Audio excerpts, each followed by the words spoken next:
Hoje a gente vai falar de Taesa com código de negociação TAEE3, TAEE4 ou TAEE11, que são as units na Bolsa de Valores brasileira. Empresa essa que só nesse ano de 2023 está apresentando uma queda de 12,78%. Quando a gente fala de retorno histórico, ela apresentou um retorno de 362% no período, contra apenas 104,32% do Ibovespa, o principal índice brasileiro, e um aporte inicial de R$ 1.000 na companhia, que se transformou hoje em mais de R$ 4.600 pelo simples fato do carrego, aplicando a metodologia das 3 chaves do sucesso que eu sempre trago para vocês em todos os vídeos. Em um período mais curto, algo sim mais realista, nos últimos 5 anos, ainda assim a Taesa performou melhor que o índice, entregando 160% de retorno ao acionista contra apenas 36% do Ibovespa.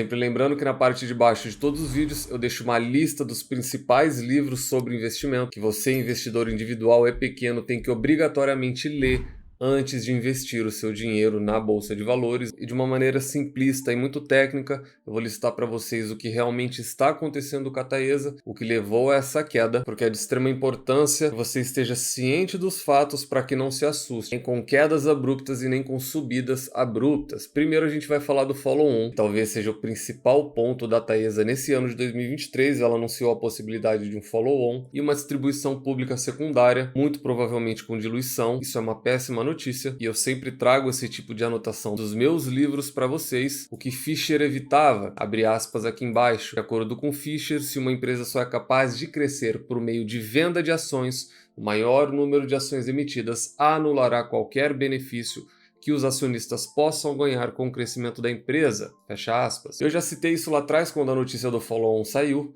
Eu disse que não seria algo tão perigoso ou algo tão crítico, porém com um payout tão elevado, o primeiro erro, um payout de 90% a 95%, 100% da Taesa, não tem dinheiro em caixa para crescer, segundo o erro de diluição dos acionistas. Quando não, por meio de diluição, nós temos emissões de dívidas. E é um ponto que tanto Phil Fisher bem como Peter Lynch sempre citaram: a empresa tem que crescer por conta própria, mesmo que isso seja algo de praxe, mesmo que isso seja algo rotineiro, mesmo que algumas pessoas defendam que é uma maneira de você contrair uma dívida barata e dar liquidez para o seu caixa, totalmente diferente de pegar um empréstimo bancário, que é algo muito mais alavancado e caro. Se nós vivêssemos em um mundo ideal, as empresas não precisariam diluir você acionista e não precisariam ficar emitindo dívidas para se sustentar. Mais um ponto aqui, nós temos a questão do ciclo da RAP. Você, sócio da Taesa, tem que saber obrigatoriamente o vencimento das concessões. Eu já trouxe isso em vídeos anteriores. Alguns se findam agora em 2030 e a gente está falando de uma grande parcela da RAP. Porém, o que a empresa tem que fazer para dar continuidade na sua vida e nos seus serviços? Renovar concessões. Se não renovar, conseguir novas concessões. Para isso, ela precisa de dinheiro em caixa,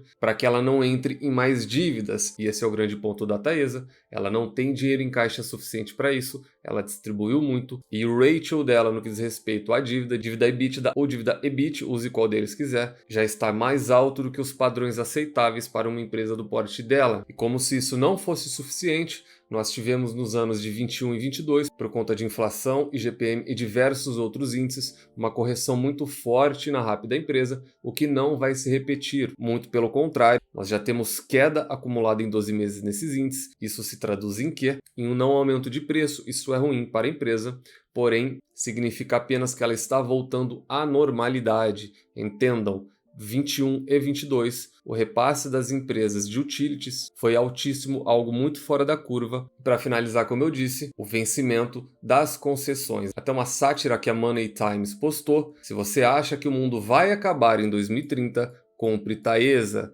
Qual que é a analogia que ele está fazendo? Todo mundo que conhece um pouco da Taesa sabe que ela tem concessões pesadas, receita pesada é essa que vai deixar de entrar para a companhia no ano de 2030. E o que ele quer dizer com isso? Que se você acredita que o mundo não vai existir a partir de 2030, compre Taesa, porque esse é o maior problema da companhia, esse é o holofote da companhia para os investidores. Então, recapitulando, nós temos o follow-on, que basicamente dilui você, sócio investidor. Nós temos a questão da dívida da companhia. Nós temos a correção via índices da RAP da companhia. E o quarto ponto, nós temos vencimento de contratos a partir de 2030. Gravem esses 4 pontos.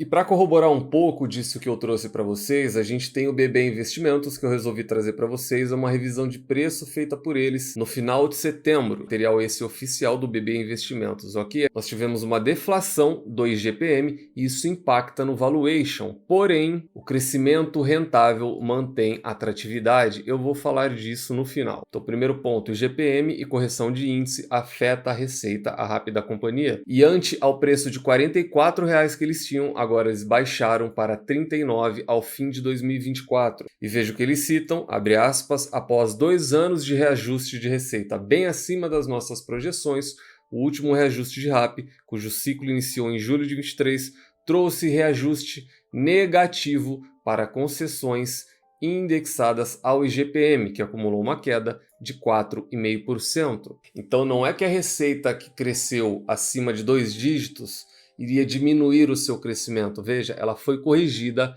para baixo. Entenderam um grande ponto na situação atual que a gente está vivendo? E ainda no material do Bradesco BBI, eles ilustram o Ibovespa rentabilizando mais do que a Taesa nos últimos 12 meses. Duas partes interessantes que eu vou comentar que eu achei importantíssimo trazer para vocês. Na expectativa deles, a gente finda 2023 com 2,592 bi de EBIT e lá em 2027 com 3.059 de EBIT. A gente tem uma alta de 2,5 para 3,0 de 20% do EBIT da companhia, 20% de 2023 a 2027, temos 4 anos, a gente fala em algo de 5% ao ano. Eu adoro empresas assim, eu fiz um vídeo recente da Sanepar e eu fiz um vídeo recente da Itaúsa. Quando todo mundo começa a tirar os olhos da companhia, quando o crescimento começa a ficar lento, eu adoro empresas pragmáticas, eu adoro empresas lentas, é onde eu me sinto mais confortável e por isso eu gosto de bancos. E quando a gente olha uma DRE sintética deles, aqui a gente tem 2023 estimados 3,3 bi, em 2027, 4 anos lá na frente, 4,1 bi, a gente tem, então, novamente algo na casa de 20%, novamente, um crescimento na casa de 5% ao ano para a companhia para os próximos 4 anos. É um crescimento baixo? Sim, porém eu não só me contento, como eu gosto. Vai ser um período de descrédito, vai ser um período como está sendo de queda nas ações, e isso é o que eu chamo de período de acúmulo. O único ponto que eu não concordo com ele, que é que eles estão otimistas demais, ao meu ver, é no que diz respeito a múltiplos, principalmente ao yield. A gente está falando de 2023 estimado, toda vez que vocês verem esse E na frente significa estimado em relatório de casas de análise, de 10,9 para 2023, ok, factível, muito corrente com aquilo que a gente está tendo esse ano, de 10,7 para 24, de 11,4 para 25, em 26 e 27 a gente chega na casa dos 12 e 13%. Por que eu não concordo com isso? Porque mesmo nesses 2 anos que ficaram para trás, nós tivemos um yield próximo disso que eles estão estimando, tivemos sim um yield de 12 e 13%, porém, com o crescimento de receita por causa de índices inflacionários altíssimo, eu não vejo esses índices se repetindo nos próximos anos. Nós estamos passando por um momento de declínio e não de alta demanda em nenhum tipo de serviço. Então eu prefiro ser conservador. E quando a gente fala do compilado com base em mais de 10 analistas, o que eles estão tendo para a companhia hoje? Apenas uma que acompanha a companhia indica compra, 5 estão com neutro, 5 estão com venda. Eu permaneço neutro, para mim os resultados da companhia não estão sendo ruins, está tudo dentro do esperado, ela está funcionando como empresas do setor deveriam funcionar na Bolsa de Valores. Ela está performando ok de maneira neutra.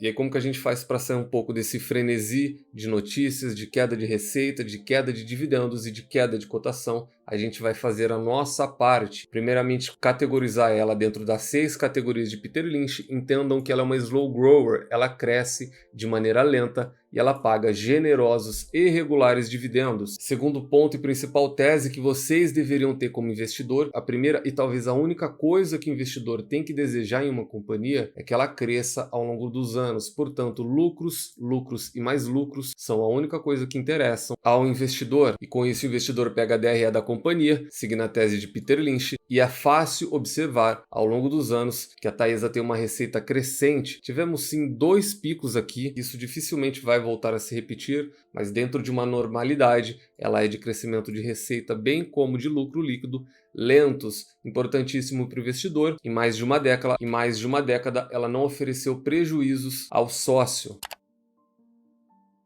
No que diz respeito ao ROI, Return on Equity, tese essa de Warren Buffett, ela tem uma média histórica de 21,41%. Eu gosto muito do ROI da Taesa, já deixei claro para vocês lá atrás, é um dos pontos que me atrai nela, porque ela é uma empresa que demanda altos investimentos, um alto capex. Empresas com alta demanda de capital geralmente não têm um ROI tão alto. Ela tem altas margens e alto retorno. Um pouco contaminado por esses 2 períodos atípicos, sim, porém, ainda assim, é um alto retorno ao acionista. Diz respeito a dividend yield, tese essa de Benjamin Graham e Luiz Barsi Filho, ela tem uma média histórica de 11%, sendo seu yield atual de 10,06%. Eu já deixei claro que eu não gosto, esse é um ponto de atenção para mim da Taesa. Ela tem um yield muito puxado por conta do seu payout elevado, payout acima de níveis aceitáveis de 90%, 95%, 100%, isso não é legal. Eu sei que eu tentar trazer essa mensagem para vocês é um pouco complexo, é um pouco puxado, uma vez que vocês tiveram uma escola que boas empresas têm que ter um payout alto. Não, isso não é verdade. Isso não só não é verdade, como isso é errado. A empresa deixa de ter caixa, ela não consegue se capitalizar, ela não consegue investir, ela não consegue crescer, ela não consegue pagar um litígio que surja de última hora. A empresa precisa ter caixa. E eu sou seguidor dessa tese de Philip Fisher e Peter Lynch. Phil Fisher, ele filtrava boas ações com payout abaixo de 30%.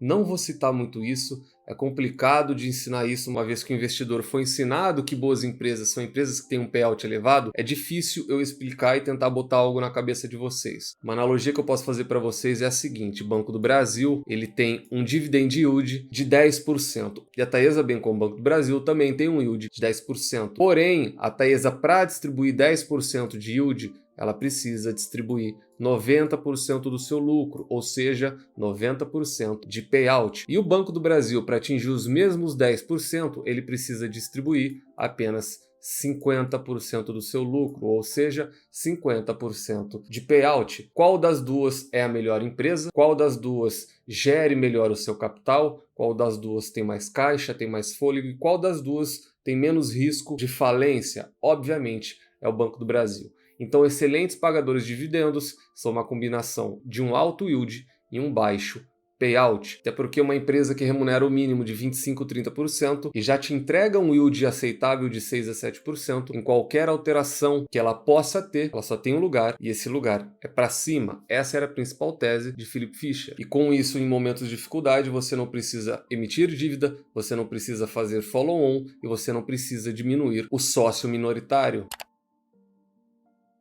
No que diz respeito ao PL, preço sobre lucro, tese essa de Robert Shiller, de regressão à média de preço sobre lucro, ela tem uma média histórica de 7,55, estando o seu PL atual em 9,91. Se a gente seguisse a tese dele ao pé da letra, agora não seria um bom momento para estar comprando Taesa, porque ela já está entrando no segundo ano, sendo negociada acima da sua média de preço histórica. Pontos de entrada positivo foram em 2020 e 2021. No que diz respeito a preço teto, eu sempre calculo o último ano fiscal fechado. Nesse caso eu vou fazer um preditivo, porque eu não vendo aquilo que eu não compro. Então eu não posso passar um dividendo ou um cálculo altista para vocês, sendo que eu não acredito que é isso que a empresa vai entregar. Ela entregou em 21 e 22 acima dos R$4. Ela não vai entregar acima de 4, 4,50, 4,80 como foi em 2022. Nesse ano, a própria receita e o lucro líquido da companhia já disseram isso. Então, se eu pegasse o preço teto de acordo com o Luiz Barsi, do último ano fiscal fechado, eu pegaria 4,85, dividiria por 6%, que é o mínimo aceitável por ele em forma de remuneração, eu teria um preço teto de R$80, mais do que o dobro da cotação atual da companhia, e eu não acredito nisso. De acordo com os meus cálculos, a gente vai ficar abaixo dos R$4, e eu acredito em algo na casa de 3, 3,50 no máximo. Portanto, sendo muito otimista, eu vou pegar 3,50, dividir por 6%, e nós chegamos a um preço teto de R$58. Mesmo assim, muito alavancado. Se eu fosse extremamente pessimista, eu pegaria R$3, dividiria por 6%, teríamos um preço teto de R$ 50. Em qualquer simulação que a gente fez aqui, dentro da métrica de preço teto do Barsi, a Taesa ainda estaria sendo negociada abaixo dessa métrica. Calcular agora preço justo que é totalmente diferente de preço teto. Tese essa de Benjamin Graham, a fórmula está aqui, caso queira pausar o vídeo. O que o investidor faz é pegar 22,5, multiplicar pelo earnings per share, que é o lucro por ação, 3,39, multiplica novamente pelo business value per share, que é o VPA, 19,42. Chega a esse resultado altíssimo, nunca se esqueça de elevar a raiz quadrada. Nós teríamos um preço justo de 38, de acordo com o Graham.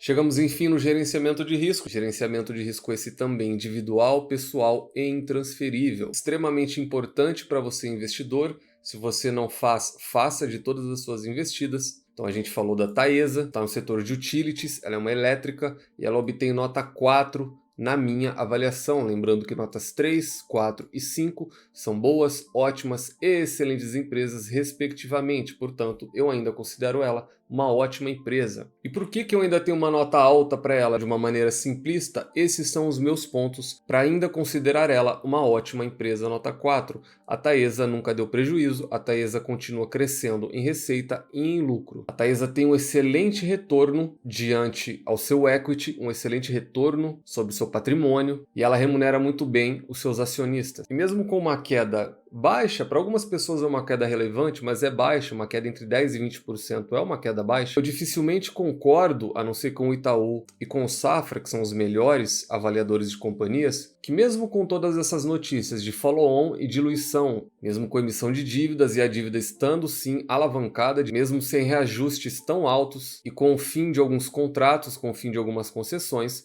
eu tenho a mesma opinião do BBI. Ela, com tudo isso, ela ainda continua rentável. Então ela para mim ainda é uma excelente empresa, extremamente rentável. Com esses 4 pontos que eu listei para vocês, ela ainda tem um crescimento constante e rentável, na minha opinião e na opinião do Bradesco BBI. Abre aspas aqui. Acreditamos também que o ritmo equilibrado de crescimento seja compatível com a manutenção dos dividendos, em linha com o histórico da companhia e com sua tese de investimento. Então, novamente, bem gerida, rentável, só dá lucro, não dá prejuízo, remunera bem o acionista, eu não tenho motivos para vendê-la. Continua sendo uma ótima empresa, na minha avaliação.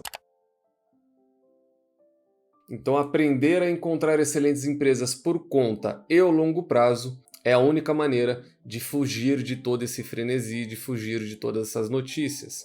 É ao longo prazo, aplicando a metodologia das 3 chaves do sucesso, encontrar excelentes empresas a preços atrativos, com uma excelente gestão e nunca mais as vender, trancar elas. As 7 chaves é a única maneira de você, investidor individual, pequeno e pobre, ter sucesso na Bolsa de Valores. Eu espero ter ajudado vocês em mais um vídeo. Deixa no comentário se vocês já são sócios, ou se pretendem ser sócios, se estão se desfazendo da companhia com essa queda na cotação, se concordam com a avaliação da empresa aqui no canal. Nos vemos no próximo vídeo e até lá.